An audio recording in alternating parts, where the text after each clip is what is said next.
ஆரம்பிக்கலாமா? பொங்கல் க்ளீன் பண்ணுறதுக்கு ஆரம்பிக்கலாமா? பொங்கல் க்ளீன் பண்ணுறதுக்கு நான் இன்றைக்கி ஸ்டார்ட் பண்ணிட்டேன். நான் ஒரே நாள் வந்துட்டு எல்லா வேலையும் என்னால் செய்ய முடியாது. ஸோ வந்துட்டு நான் ஸ்ப்ளிட் பண்ணி 2, 3 நாள் செஞ்சுக்கலான்னு சொல்லிட்டு எடுத்துட்டேன். இன்றைக்கி வந்துட்டு கிச்சன் தான் வந்துட்டு க்ளீன் பண்ண போகிறேன். ஏன்னா நமக்கு கிச்சன் க்ளீன் பண்ணுறதுக்கு எனக்கு ஒரு நாள் வேணும். டப்பாவில் இருக்கிறதெல்லாம் கவரில் சேஞ்ச் பண்ணிட்டு அதை எல்லாத்தையும் கழுவி காய போட்டாச்சு. கிச்சனில் இருக்கிற மொத்த சாமானத்தையும் எடுத்து கொண்டு போய் வெளியே போட்டுட்டேன். டைல்ஸு, செல்ஃபு எல்லாமே க்ளீன் பண்ண வேண்டியது இருந்தது. ஸோ எல்லாம் டஸ்ட் ஆக வேணாமேன்னு சொல்லிட்டு கொண்டு போய் எல்லாத்தையுமே வெளியே வச்சுட்டு எல்லாமே க்ளீன் பண்ணிட்டேன். மேலே லாஃப்ட்டில் இருக்கிறத தவிர மீதி எல்லாத்தையும் ஒரு ஜாமானை விடாமல் எல்லாத்தையுமே எடுத்து கொண்டு போய் வெளியே வச்சுட்டு ஃபுல்லாக டீப் க்ளீன் வந்து பண்ணியாச்சு. கையோடு வந்துட்டு மாஃபும் போட்டுட்டேன். ஸோ பாத்திரத்தெல்லாம் கொண்டு வந்து அடுக்கிக்கலான்னு சொல்லிட்டு சின்ன கிச்சன் கொஞ்சோண்டு பாத்திரம் அப்படின்னு நினச்சிட்டு தான் எடுத்து கழுவ போட்டேன். பட் கழுவ அனுமார் வாழ் மாதிரி நீண்டுக்கிட்டே போகுது.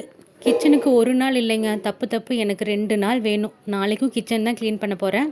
என்னோடய வீடியோ பிடிச்சிருந்தா மறக்காமல் லைக் பண்ணிவிடுங்க. பாய்.